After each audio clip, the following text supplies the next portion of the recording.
notre invité politique ce matin, c'est Olivier Faure. Bonjour. Bonjour. Merci beaucoup d'être avec nous. Député de Seine-et-Marne, premier secrétaire du Parti Socialiste. On va commencer en parlant de ce discours hier d'Emmanuel Macron, ce long discours d'Emmanuel Macron à la Sorbonne. Et cette phrase, notre Europe est mortelle, elle peut mourir. Est-ce que vous aussi, vous pensez que l'Europe peut mourir? Bon, d'abord, sur la forme.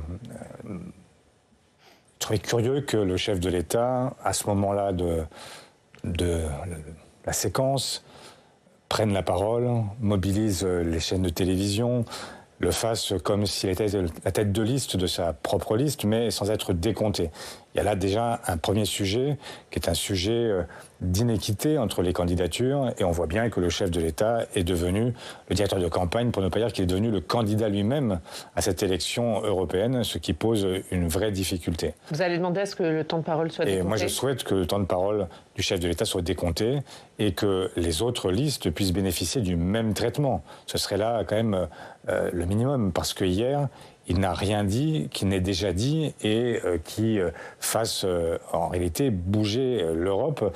Il n'y avait aucune raison particulière à cette prise de parole, si ce n'est qu'il y a une campagne électorale et qu'il entend y prendre toute sa part, ce qui est tout à fait respectable. Mais vous allez faire quoi? Vous allez saisir l'Arcom? Oui, parce que, en fait, autant il me paraît absolument légitime qu'ils prennent la parole, je n'ai pas de problème avec ça.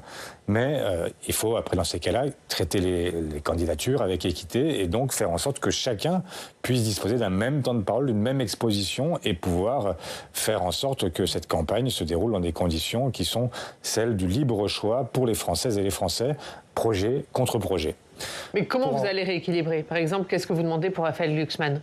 Je demande qu'il puisse avoir les mêmes conditions, qu'il puisse avoir lui aussi 1h30 d'exposition médiatique sur toutes les chaînes et qu'il ait la possibilité de venir exposer son propre projet et dire, ben voilà, il y a l'Europe de Macron et puis il y a l'Europe que la gauche porte avec Raphaël Glucksmann, et donc je souhaite que ce soit évidemment ce qu'il a déjà fait mercredi soir, c'est un peu ce qu'il a fait à Strasbourg. Ce qu'il a fait, mais enfin tout le monde fait des meetings, simplement aucun n'a l'exposition du chef de l'État, c'est-à-dire qu'aucun n'est retransmis sur toutes les chaînes, aucun n'a le droit à ce traitement de faveur, et je dois dire, aucun n'a aussi les moyens techniques de l'Élysée pour pouvoir occuper un amphithéâtre à la Sorbonne, mobiliser les cars de CRS pour bloquer les rues, enfin j'en passe et des meilleurs. Donc vous demandez un décompte du temps de parole et aussi que les moyens financiers qui aient été mis soient dans les comptes de campagne de Valérie Ayé? Absolument. Vous demandez les deux.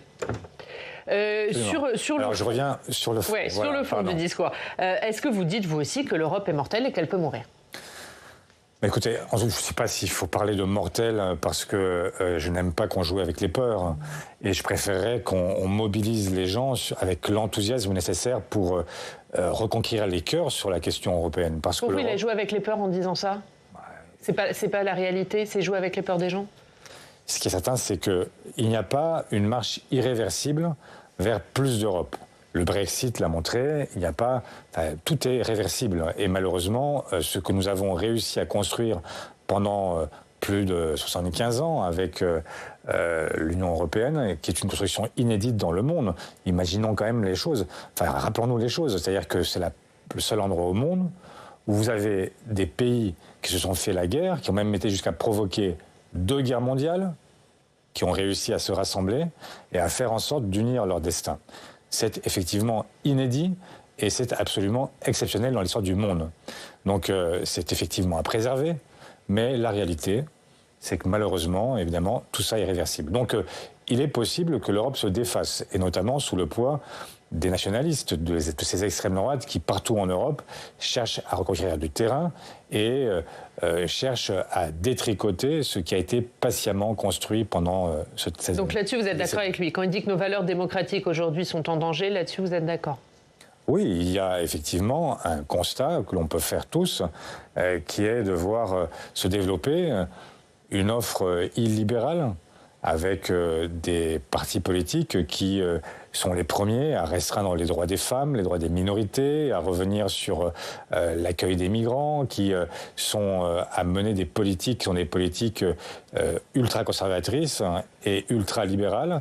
Et donc, oui, il y a de quoi s'inquiéter sur le cours que prend l'Europe. Mais c'est à nous maintenant, non pas de chercher uniquement à travailler sur les peurs, mais aussi à faire en sorte de rendre l'Europe à nouveau attractive et de dire qu'elle est un grand projet, qu'il est le seul grands projets qui permettent de répondre aux grands défis de l'avenir. Qu'il s'agisse des crises sanitaires, qu'il s'agisse de la crise écologique, qu'il s'agisse de la crise géopolitique. Comment pouvons-nous y répondre autrement que par le rassemblement de nos forces à l'échelle continentale et faire en sorte que nous puissions entraîner derrière nous le monde. Je pense à la question climatique par exemple. Évidemment, nous ne sommes pas les seuls à l'origine de l'Anthropocène, mais la réalité, c'est que si l'Europe ne prend pas les devants, si elle n'est pas l'instrument de cette reconquête historique sur le climat, eh bien rien ne se passera. Et ce n'est pas le cas aujourd'hui. Emmanuel Macron, est-ce qu'il a contribué à réveiller l'Europe? Je reprends votre slogan. Écoutez, je ne sais pas en quoi il aurait réveillé l'Europe. Il suffit de regarder. Ça fait 7 ans que le premier discours de la Sorbonne a été prononcé. 7 ans, en réalité, au terme desquels il y a quoi? 7 ans de déception. La réalité, c'est qu'Emmanuel Macron a toujours cherché, pour des raisons intérieures, à faire comme s'il était celui qui conduisait le destin européen. Quelle est la réalité? Elle est très différente. En réalité, il a divisé les Européens. Le dernier exemple en date, c'est l'exemple sur la guerre en Ukraine, où après avoir rassemblé les 27 à Paris, il a pris la parole le soir pour expliquer qu'il était prêt à envoyer des troupes au sol. Et au lieu de créer une ambiguïté stratégique, comme il l'a souvent revendiqué, il a au contraire donné une clarté stratégique à Vladimir Poutine, puisque tous les Européens, ou presque, se sont dans la foulée récriés en expliquant qu'il n'était pas question pour eux d'envoyer des troupes au sol. Et donc, la réalité, c'est qu'Emmanuel Macron cherche souvent à faire croire qu'il est le chef des Européens, mais en réalité, il les divise. En réalité, il n'a jamais entraîné. Il a menti hier quand il a dit que l'idée de souveraineté française s'était imposée à l'Europe, quand il a dit qu'il y a eu plus d'unité face aux crises qu'a traversé l'Europe, sur la guerre, sur le Covid. Pour vous, c'était des mensonges? Mais il y a eu plus d'unité. Mais est-ce que c'est lié à Emmanuel Macron? Sincèrement. Non, ça n'était pas lié à Emmanuel Macron, c'était lié aux crises. Effectivement, l'Europe a beaucoup évolué grâce ou à cause, mais essayons d'en voir le meilleur. Les crises ont permis à l'Europe parfois de se dépasser. Le pacte de stabilité a été suspendu par la crise Covid. Pour la première fois, on a réussi à mutualiser de la dette. Pour la première fois, on s'est posé la question, effectivement, d'un Green Deal. Pour la première fois, on s'est posé la question de la défense de l'Union européenne et d'une réponse collective à l'agression que subissait l'Ukraine. Mais je n'ai pas vu là la trace de ce que le chef de l'État aurait prononcé il y a 7 ans. J'ai vu la trace de l'évidence, de l'obligation faite aux Européens de réagir face à des dangers qui étaient plus grands qu'eux. Alors sur la défense, justement, il a plaidé hier pour un nouvel emprunt européen pour financer l'effort de défense avec une préférence européenne dans l'achat de matériel militaire. Est-ce que ce n'est pas exactement ce qu'a demandé Raphaël Glucksmann mercredi soir à Strasbourg? Il y a des proximités là-dessus. Effectivement, il est nécessaire aujourd'hui que les Européens se prennent en charge.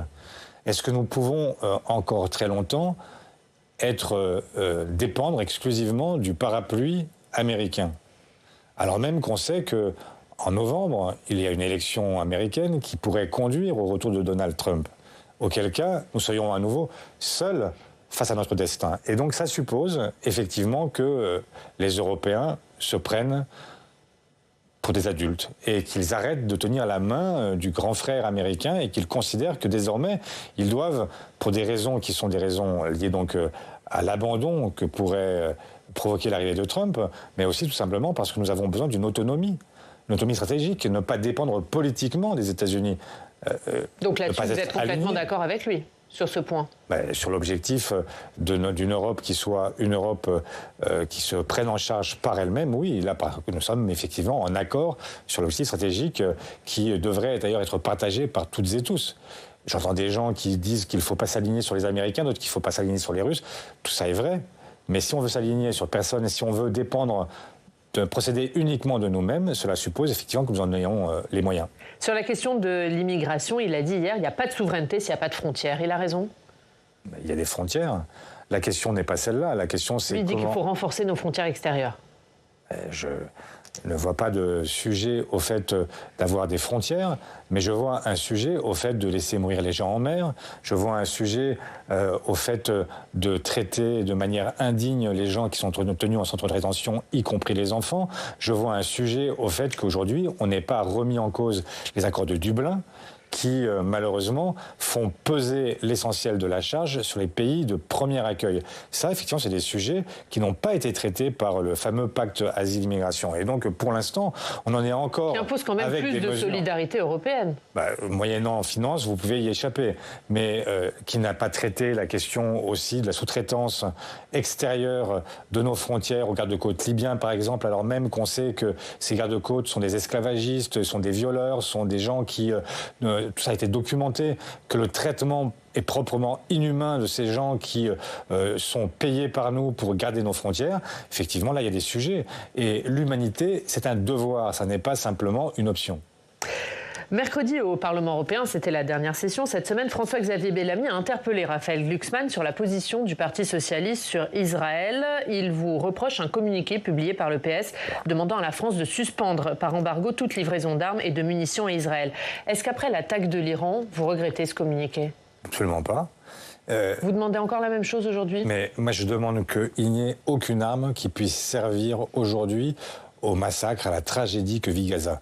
Évidemment, quand Israël est menacé, je comprends parfaitement que la France apporte son aide logistique, militaire pour défendre Israël. Je suis un partisan, évidemment, de l'existence de l'État d'Israël. J'ai toujours défendu l'existence d'Israël et son droit à être garanti pour sa sécurité.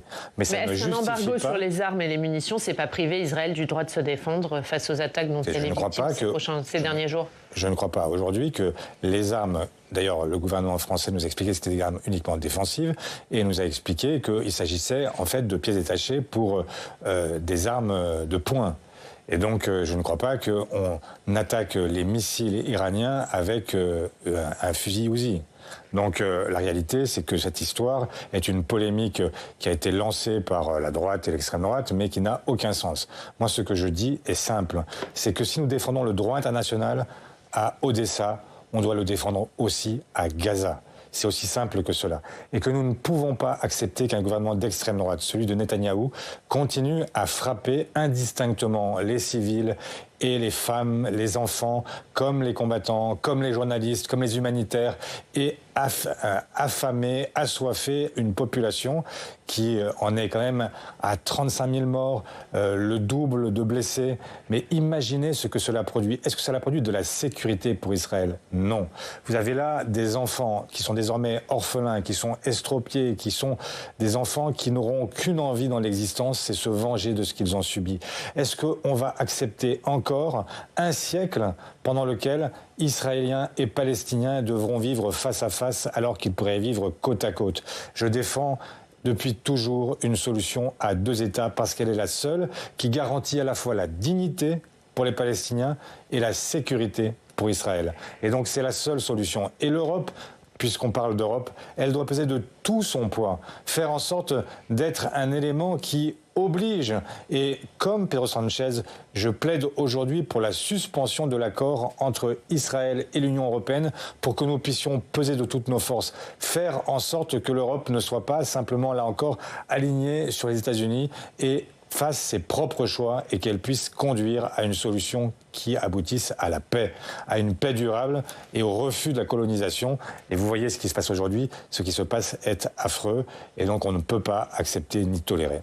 On va parler de la campagne des Européennes. Jordan Bardella qui a dit hier qu'en cas d'échec, Emmanuel Macron devrait dissoudre l'Assemblée nationale le 9 juin. Est-ce que vous demandez ça aussi ? Je ne le demande pas, mais je ne le crains pas. Vous ne le demandez pas forcément ? Pour vous, il ne doit pas y avoir de conséquences nationales si la liste de la majorité présidentielle est distancée. La conséquence politique, c'est que le chef de l'État devra se poser quelques questions. Quand on a mais pas celle de la dissolution. Ça, c'est sa décision, il fera ce qu'il voudra. Et je n'ai pas de crainte par rapport à une dissolution. Mais je ne veux pas non plus que l'on mélange complètement les échéances et qu'on laisse penser que voter demain aux élections européennes conduirait à une dissolution. Je vois bien l'esbrouf de Jordan Bardella qui cherche à capitaliser sur l'antipathie que suscite le chef de l'État et donc expliquer qu'au fond voter Bardella c'est produire une dissolution. Non, en fait Bardella n'a absolument aucun pouvoir en la matière. Peut-être que le chef de l'État en prendra la décision, grand bien lui fasse, mais la réalité c'est qu'on vote pour des élections européennes. Raphaël Glucksmann, qui est au plus haut dans les sondages, 13% dans le dernier baromètre de l'IFOP. Est-ce que c'est plus un vote Glucksmann qu'un vote Parti socialiste ? Ben, c'est un vote des deux. Je ne vois pas comment vous pouvez distinguer les uns des autres. Et il y a là, évidemment, une source de satisfaction à la fois pour notre tête de liste, pour Raphaël Glucksmann, et évidemment une satisfaction pour le premier secrétaire que je suis, parce que c'est le résultat de l'affirmation d'un projet européen clairement identifié et qui permet à chacun de comprendre qu'avec nous, l'Europe peut prendre un nouveau cours et qu'elle peut sortir de son lit néolibéral. Ça fait maintenant des décennies que l'Europe est conduite par les libéraux et la crise européenne que nous vivons, c'est une crise du monde libéral. Quelles sont vos ambitions aujourd'hui? On voit que l'écart se resserre entre Valérie Ayé et Raphaël Glucksmann. Vous avez pour objectif de terminer second de cette élection? L'objectif, c'est de faire le mieux possible. C'est quoi le mieux possible? Je ne donnerai pas d'objectif parce que ce serait se mettre dans une situation où vous commenteriez uniquement les objectifs et non pas le résultat. Donc moi je veux qu'on commente le résultat le 9 juin. Et ce serait quoi un bon résultat pour le premier secrétaire que vous êtes? Un bon résultat, les sondages donnent un bon résultat et on peut faire mieux, donc on va essayer de faire mieux et d'expliquer aux Françaises et aux Français que s'ils veulent que l'Europe change, le mieux c'est de faire en sorte que nous puissions porter cette liste au plus haut et évidemment être en mesure de talonner, de rattraper la liste du chef de l'État parce qu'aujourd'hui... Et de la dépasser? Aujourd'hui, il y a une évidence au fait qu'il n'apporte rien au débat européen. Et qu'il y a besoin, au contraire, de la deuxième force au Parlement européen. Il y a d'abord la droite conservatrice, le PPE, qui est avec les Républicains, et puis la deuxième force au Parlement européen, c'est les socialistes européens. Et donc nous sommes la seule force en mesure de passer devant le PPE, et donc d'obtenir demain la présidence de la Commission, et reconnaissez que ça n'est pas la même chose d'avoir Jacques Delors comme président de la Commission ou d'avoir Ursula von der Leyen. Et donc moi je préférais que ce soit Nicolas Schmit qui est notre candidat à l'échelle continentale. Pour vous, Jordan Bardella a déjà gagné cette élection? Non, il a gagné, et il ne gagnera pas cette élection. La France n'est pas le seul pays qui vote. Donc dans les 27, il y aura... Mais en France, il la gagnera? Il est vraisemblable qu'il soit le premier. Mais il est vraisemblable aussi que, et j'espère que ce sera l'occasion d'un réveil, après avoir réveillé l'Europe, il faudra réveiller la France, et se dire que la seule possibilité de vaincre l'extrême droite en 2027, ce sera avec la gauche. La droite libérale est aujourd'hui dans une difficulté que chacun a bien comprise, avec un parti Renaissance qui est autour de 17%. Chacun a compris que seule la gauche est en mesure demain d'affronter l'extrême droite et donc il faut la renforcer maintenant. Raphaël Glucksmann, dans ses discours de campagne, a une ligne très claire de rupture avec la France insoumise. Est-ce que vous allez vous en inspirer pour la suite? Mais il a une ligne très claire avec les positions de Jean-Luc Mélenchon. Jean-Luc Mélenchon. Et je crois que nous avons été nous-mêmes très clairs. Et pas seulement sur le 7 octobre, nous l'avons été à d'autres reprises. Nous avons alerté, y compris Jean-Luc Mélenchon, en lui disant une coalition, ça ne peut pas être l'alignement sur un seul. Ça ne peut pas être je décide, vous exécutez. Ça n'existe pas. Dans une coalition, on respecte chaque membre de la coalition et on cherche à en respecter le centre de gravité. La réalité, sur la question européenne et internationale, si on prend la liste socialiste et la liste écologiste, la réalité, c'est que le centre de gravité, il est très européen. Le centre de gravité, il est aussi en faveur de la défense de la démocratie, où qu'elle soit en danger aujourd'hui dans le monde. Eh bien, si on ne respecte pas cette ligne-là, on ne peut pas réunir une coalition. Et donc, moi, je souhaite une coalition qui soit respectueuse de ce que sont, en fait, les desiderata de l'opinion publique de gauche et que nous puissions faire en sorte d'avancer sur des bases qui soient claires et qui soient celles qui peuvent rassembler. Est-ce que clairement, vous dites, si Raphaël Glucksmann est en tête le 9 juin, en tête des forces de gauche, il faut recomposer la NUP autour du PS? Mais moi, je ne dis pas autour de qui que ce soit. Je dis qu'une coalition, c'est une coalition qui doit respecter chacun de ses membres. Et donc, il ne s'agit pas de procéder par ce que nous avons souvent fait, avec une volonté hégémonique. Moi, je souhaite que nous puissions être en mesure de travailler avec toutes celles et ceux qui veulent travailler avec nous. Mais est-ce que vous pourrez retravailler avec Jean-Luc Mélenchon? Jean-Luc Mélenchon, à la condition qu'il accepte de se placer sur une ligne qui est celle qui est la ligne majoritaire. Si la ligne, qui n'est pas la sienne. Si demain, oui, donc s'il renonce à plaider aujourd'hui pour le renoncement en Ukraine, en acceptant de considérer que sur nos frontières extérieures, les frontières de l'Ukraine, eh bien, nous avons là le destin de l'Europe qui se joue, pourquoi pas? Mais ça supposerait qu'il change beaucoup. Mais vous savez très bien qu'il ne le fera pas. Je sais très bien qu'il ne le fera pas. Donc ça veut dire qu'il faudra acter la rupture avec Jean-Luc Mélenchon? Ça veut dire que depuis un certain nombre de mois, il y a une rupture qui a été annoncée, en espérant que ça le fasse changer, bouger. C'est l'inverse qui se produit. J'observe qu'aujourd'hui, Jean-Luc Mélenchon ne fait pas campagne contre la droite et l'extrême droite, il fait campagne contre Raphaël Glucksmann. Ça dit aussi quelque chose de sa volonté. Sa volonté n'est pas de faire gagner la gauche, elle est de s'assurer d'un leadership durable sur la gauche. Ça n'est pas le bon choix. Moi, ce que je souhaite, ce n'est pas de faire la guerre à la gauche, je souhaite faire gagner la gauche face à la droite et l'extrême droite. Et donc, vous remarquerez que dans cette campagne, je ne cherche pas à chaque fois à aller pilonner ceux qui sont nos partenaires d'hier et potentiellement de demain, mais à faire en sorte de dire quelle est la direction que peut prendre la gauche et comment elle peut l'emporter demain avec celles et ceux qui y sont prêts. Deux autres questions d'actualité. Olivier Faure, lundi aura lieu à l'Assemblée le débat sur les finances publiques et sur le programme de stabilité. Est-ce que le Parti socialiste a prévu de déposer une motion de censure? Non, nous n'avons pas prévu de déposer une motion de censure, mais nous allons dire notre fait au chef de l'État. Parce qu'il y a là, aujourd'hui, une forme d'inconséquence. Voilà des gens qui viennent maintenant plaider des économies, mais qui sont au pouvoir depuis combien de temps? Depuis 7 ans. Bruno Le Maire qui nous dit « Ah, je découvre d'un seul coup qu'il me manque 10 milliards cette année et puis 20 milliards l'année prochaine. » Mais Bruno, t'étais où pendant 7 ans? Qu'est-ce que t'as fait? Mais Bruno, cet argent qui manque, tu te rends compte que c'est toi qui l'as donné aux plus grandes fortunes? Que c'est toi qui as multiplié les cadeaux, qui a privé l'État de 50 milliards par an? Alors Bruno, il faut se réveiller. Il faut effectivement maintenant se poser les bonnes questions. Est-ce qu'on doit aller piquer dans la poche des Français les plus modestes et réformer l'assurance chômage et priver les malades d'une part de leurs droits en doublant les franchises médicales? Est-ce que c'est sérieux tout ça? Moi, je dis qu'il y a là un problème.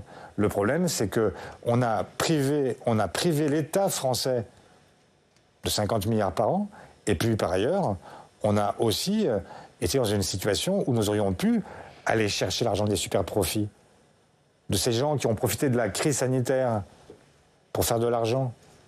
Je pense par exemple à Sanofi, qui n'a pas trouvé le vaccin et pourtant qui s'est beaucoup enrichi pendant la crise sanitaire et qui maintenant licencie en masse.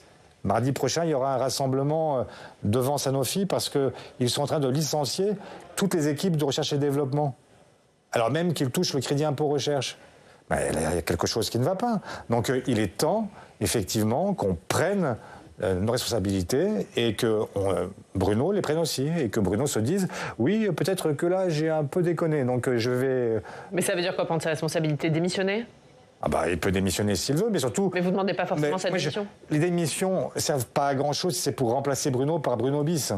Donc moi, j'ai préféré que Bruno se réveille et Bruno se dise « Oui, j'ai déconné pendant 7 ans et donc maintenant, je prends le taureau par les cornes et le taureau, en l'occurrence, je vais chercher l'argent là où il se trouve. Et l'argent, il se trouve là où il y a des profiteurs de crise, des profiteurs de guerre, des gens qui, à chaque fois que c'est possible, utilisent le malheur des autres pour pouvoir s'en mettre plein les poches. Une dernière question, Olivier Faure, puisque la réforme des retraites revient sur la table avec cet accord qui a été signé entre la direction de la SNCF et les syndicats pour permettre aux agents de la SNCF un départ avant l'âge légal de la retraite. Est-ce que pour vous, ce combat contre la réforme des retraites, il est derrière vous ou est-ce que vous allez relancer des initiatives pour revenir sur cette réforme?